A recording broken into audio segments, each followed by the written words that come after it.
Morning, welcome back to my channel. কেমন আছো তোমরা সবাই? সোমবার সকাল, এখন ওই 7:30 মতো বাজে। সকালবেলা মিষ্টুর আর আমার দুজনার খাবার বানাচ্ছি। বাড়িতে ওই 4 পিস মতো পাউরুটি আছে, তো আমি ভেবেছিলাম ওই বাটার দিয়ে পাউরুটি খেয়ে নেবো। তো মিষ্টু বললো না, ডিম পাউরুটি টোস্ট খাবে। তো ডিম পাউরুটি নর্মালি টোস্ট করলে কি হয়, ও পাউরুটির ওপর থেকে ডিমগুলো তুলে খেয়ে নেয়, আর পাউরুটিগুলো প্রায় সময় দেখা যায় পড়ে থেকে গেছে, ও খায়নি, ওগুলো আমাকেই খেতে হচ্ছে। যার জন্য আমি ওকে বললাম, না ডিম পাউরুটি তোকে টোস্ট বানিয়ে দেবো না, তুই শুধু ডিমগুলো খেয়ে নিস, পাউরুটি খাস না। তো বললো নাকি না আমি পুরোটাই খেয়ে নেবো, তুমি দাও। তাই জন্য ভাবলাম ওকে ডিম পাউরুটি টোস্টটাই বানিয়ে দিই, একটু অন্যরকমভাবে বানিয়ে দিই।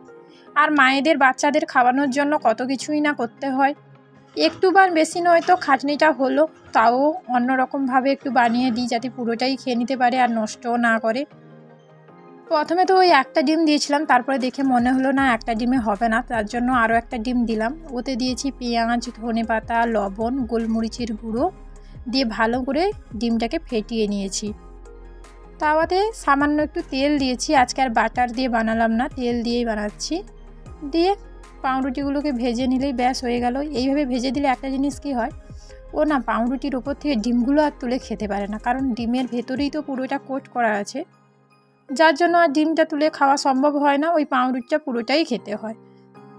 হয়ে গেল চটজলদি সকালবেলার টিফিন। এক প্রকার বলতে গেলে ওই কম সময় তাড়াতাড়ি একটা খাবার আর কি। তো হয়ে গেছে, মিষ্টুকে ওদিকে দেই আমি, আর নিজের জন্য একটু চা বসাবো, চা দিয়েই ওই ডিম পাউরুটি টোস্টটা খাবো আর কি। টিফিন খাওয়া হয়ে গেলে আবার কিছুক্ষণ পরে, এখন নয় ওই 8:30টার দিকে মতো রান্নাও বসাবো, কারণ মিষ্টু আবার খেয়ে দিয়ে স্কুলে যাবে, আর রান্নাটা হয়ে গেল, আমারও কাজটা এগিয়ে থাকলো। সেদিন যে বাজার থেকে গোটা কুমড়োটা নিয়ে এসেছিলো, কিছুটা তো রান্না করেছিলাম আর পুরো বাকিটা থেকে গেছে। তো সেদিন নর্মালি কুমড়ো আলু দিয়েই তরকারি করেছিলাম। আজকে ভাবলাম না, বাড়ির পেছনের দিকে বেশ নরম নরম পুঁই শাক হয়েছে, যাই, আর পুঁই শাকগুলোই না ফুল চলে এসছে, কদিন পরে ওই ফুলগুলো দিয়েও রান্না করা যাবে। তো নরম নরম ফুল এসছে, এখন ওটা দিয়ে তরকারি করব।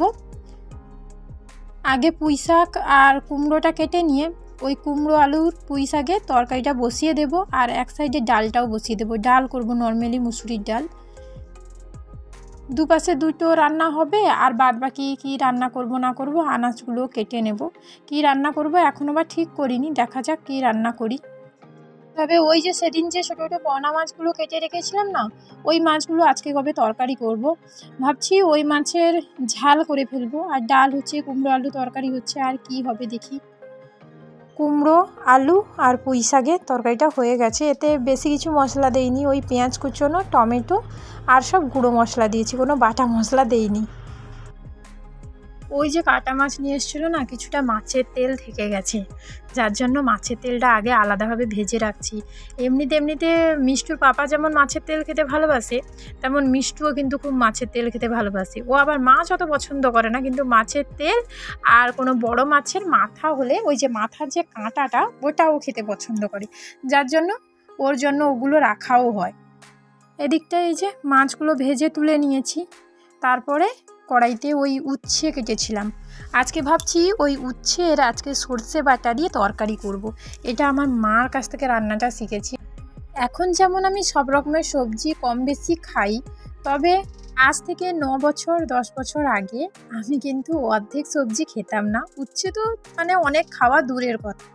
তো উচ্ছের যে এই তরকারিটা কিন্তু মা মাঝে মাঝে রান্না করতো, খুব দারুণ খেতে হতো। আমি উচ্ছে ভাজা খেতাম না, বা উচ্ছের অন্য কোনো তরকারি খেতাম না, কিন্তু এই তরকারিটা আমি খেতাম, খুব ভালো লাগতো আমার খেতে। আর ওদিকে রান্না বসিয়ে দিয়ে এদিকটাই এলাম বিছানাটা গোছাতে, কারণ সকাল থেকে আর সময় হয়ে ওঠেনি বিছানাটা গোছাবো বলে। আর সকালবেলা এই যে মেঘলা হয়ে আছে, রোদ্দুরের দেখা সাক্ষাৎ নেই, রোদ বেরাবে বলেও কই মনে হচ্ছে না। এদিকে বিছানা গুছানো হতে হতে ওদিকটায় তরকারিটাও কিছুটা হয়ে যাবে। এক পাশে কড়াইতে ওই উচ্ছের তরকারিটা হচ্ছে, উচ্ছে তরকারি না, উচ্ছেটা ভাজা এখনও হয়নি, ভাজাটা হচ্ছে। আর এক পাশে ডালটা একটু সেদ্ধ হতে বাকি আছে, ওটাই সেদ্ধ হচ্ছে, আর বাদ বাকি গিয়ে রান্না করব। বিছানার আজকে চাদরটা চেঞ্জ করলাম, কারণ চাদরটা 2-3 দিন হয়ে গেল চেঞ্জ করা হয়নি, যার জন্য চেঞ্জ করলাম। আর বিছানা গোছানো থাকলেও না দেখতে বেশ ভালো লাগে। তবে ওই একটাই জিনিস, যাদের বাড়িতে ছোট বাচ্চা আছে বিছানা কীভাবে এলোমেলো করতে হবে তারা ঠিক ভালো করে জানে। তবে সব বাচ্চা সমান না, অনেক বাচ্চা হয়তো শান্তও হয়। আমার ঘরে মিষ্টু তো প্রচুর বিছানা ভালো গোছায়। ডালটাও সেদ্ধ হয়ে গেছে। উচ্ছের তরকারিটা মানে হয়নি, উচ্ছেটা ভাজা অর্ধেক হয়েছে, আর উচ্ছেটা ভালোভাবে ভেজেই তরকারিটা করতে হয়। যার জন্য আমি বলি না, উচ্ছের তরকারি তো মিষ্টু খেয়ে যাবে না, ওইটা নামিয়ে দিলাম ওই কড়াইটা। আর এদিকটা এই যে ডালটা বসিয়ে দিয়েছি, মানে ডালটা সেদ্ধ হয়ে গেছে, ছুটবো। আর ও পাশে ভাত বসিয়ে দিয়েছি। 9:30 বেজে গেছে, পুরো 9:30টার সময় কিন্তু আমি ভাত বসাই, কারণ 9:30টায় ভাত বসালে 10টার দিকে ভাতটা হয়ে যায়। তারপরে ভাত চান করানো খাওয়ানো আধা ঘন্টার মধ্যে কমপ্লিট করে নিই। মাছগুলো তো ভেজে রেখেছিলাম, মাছের ঝালটা বাকি ছিল। ডাল করার পরে এই যে মাছের ঝালও করে নিলাম। তবে মাছগুলো না মানে ওই ঝালে মনে হয় খুন্তি দিয়ে জাঁক দিয়ে নাড়তে গিয়ে কিছুগুলো ভেঙে গেছে। আমি ভেবেছিলাম হয়তো উচ্ছের তরকারিটা মানে স্কুলে নিয়ে যাওয়ার আগে রান্না করতে পারবো না, কিন্তু হয়ে গেছে। যাই হোক, তরকারিটা মিষ্টুকে রেডি করিয়ে দিয়েছি, মানে খাওয়ানোও হয়ে গেছে। আর আমি এই যে রেডি হচ্ছি স্কুলে ওকে ছাড়তে যাবো বলে। এমনিতে নর্মালি যখন গরমকালে যেতাম ও মুখে ক্রিম টিম কোনো কিছুই মাখতাম না, কিন্তু শীতকালে মুখে কিছু না মাখলে না হয় না। যার জন্য এই যে মুখে একটুখানি ক্রিম মেখে নিচ্ছি। আজকে আবার মিষ্টুকে স্কুল ছেড়ে দিয়ে আসার পর কিছু বাজার করব, মানে ওই আনাজ টানাজ কিছু কিনতে হবে। আনাজ আছে বাড়িতে, তবে খুব একটা বেশি নেই, যার জন্য কিছুটা আনাজ কিনে নেব। আর এখন শীতকালে তো মনের মতো অনেক সবজি বাজারে পাওয়া যাবে। তো এই যে মিষ্টুকেও রেডি করে দিয়েছিলাম, ও টিভি দেখছিল, তো কার্টুন দেখতে দেখতে সেই কৃষ্ণ হচ্ছে। ওকে বলছে আমি আসি, স্কুল থেকে আসার পরে তোমার সাথে আমি কথা বলবো। 2 ব্যাগ বাজার করে নিয়ে এলাম, ঢেলে দিব। আর কালকে পুজো হবে, পড়ুয়া অষ্টমী পুজো, তো তার জন্য বাজার করে নিয়ে চলে এসেছি। মানে পুজোর বাজারটা আগে উপরে তুলে রেখে দিয়েছি। এই যে পালং শাক 3 আটি পালং শাক। এদিকটায় আছে এই যে চিকনি শাক, 3টে ফুলকপি, এগুলা কি বলছে নাকি দেশি ফুলকপি, ঝিঙে, ওলকপি, পটল আর লঙ্কা। লঙ্কাগুলো খুব ঝাল হবে। এদিকটায় আদা আছে আর পেঁয়াজ আছে, আর কিছু নেই। এইগুলো আদা পেঁয়াজটা থাকো, এখন ঢালবো না, পরে ঢেলে নেব। আগে এই আনাজগুলো গুছিয়ে নিই বরং। কালকের যে জামা কাপড়গুলো কেচেছিলাম সেগুলো তো মানে কাল থেকেই বলতে গেলে অতটা রোদ নেই, তো এমনিতে শীতকাল, যার জন্য মানে যেগুলো একটু ভারী ভারী জামা কাপড়গুলো সেগুলো কিন্তু শোকায়নি। তো সকাল থেকেও রোদ্দুর নেই, মেঘলা হয়ে আছে, তবুও বাইরে হালকা হালকা বাতাস আছে না, সেই জন্য সব জামা কাপড়গুলো মানে বাইরে দিয়ে দিয়েছিলাম যাতে বাতাসে কিছুটা শুকিয়ে যায়। তো এখন পুরো শুকিয়ে গেছে। আর মিষ্টুকে ছেড়ে দিয়ে বাজার গুছিয়ে এগুলা যখন কেচে নিয়ে আসি বলতে বলতে এখন ওই 12টা 12:30 মতো বেজে গেছে।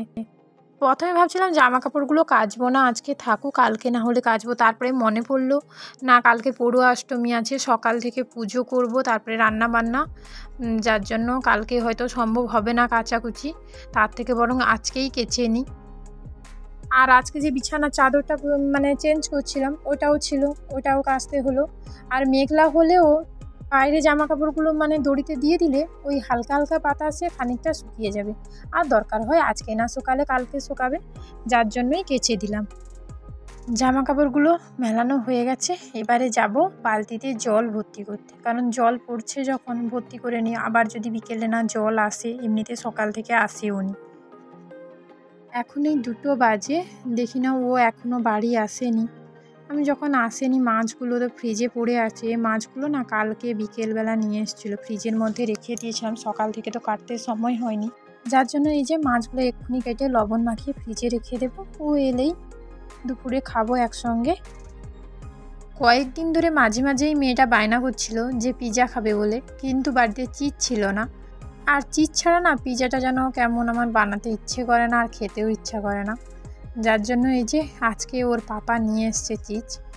আর বাড়িতে মাংস মনে হয় কতদিন আমি বলতে পারবো না, আজ থেকে মনে হয় 5-7 দিন আগে নিয়ে এসেছিলো যে মাংস, তো আমি কিছুটা রেখে দিয়েছিলাম, ওই মাংসটাই ছিল। আমি সেই যখন পিৎজা বানাবো বরং চিকেন পিৎজাটা বানাই। আর এমনিতে মিষ্টুও মাংসটা সবসময় খেতে খুব পছন্দ করে। আর টক দইও খানিকটা ছিল। ময়দার সঙ্গে বেকিং পাউডার, বেকিং সোডা, লবণ, তেল আর 3 চামচ টক দই দিলাম। আর সামান্য একটু জল দিয়ে ও নর্মালি যেরকম আটা মাখানো হয় ওই রকমভাবেই মেখে নিয়েছি। এটা এবারে ঢাকনা দিয়ে রেখে দেব 15 মিনিটের জন্য। আর মাংস বলতে গেলে ওই 4 পিস মতোই মাংস ছিল। ওটাকে আমি বটিতে ছোট ছোট টুকরো করে কেটে নিয়েছি। এতে ভিনিগার, লবণ, চিলি ফ্লেক্স, রসুন কুচি আর হলুদের গুঁড়ো দিয়ে ম্যারিনেট করে এটাও রেখে দেব। এটার এখন আর কোনো কাজ নেই। এই 15 মিনিট সময়ের মধ্যেই কিন্তু আমি ক্যাপসিকাম, টমেটো, পেঁয়াজ এগুলো সব কেটে নিয়েছি, কারণ পিজাতে তো লাগবে। আর ময়দাটা মোটামুটি একটু বেশি পরিমাণে মাখা হয়ে গেছিলো, যার জন্য আমি ভাবলাম না 2টো লেয়ারে বানিয়ে নেব।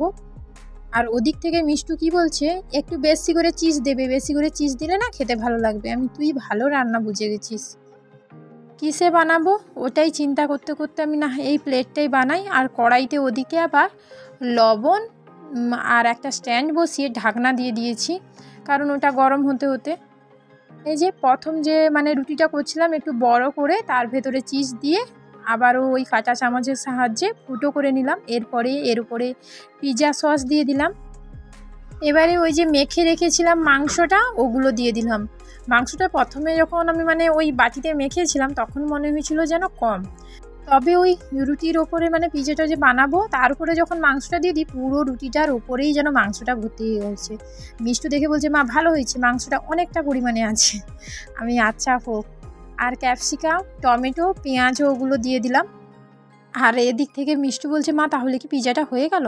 আমি এখনও সাজানো হলো না, চিজ দেওয়া হলো না, আগুনের তাপে বসানো হলো না, পিৎজাটা হয়ে গেল? আরে পিৎজা হতে টাইম লাগবে না, আপাতত 1 ঘন্টা তো লাগবেই।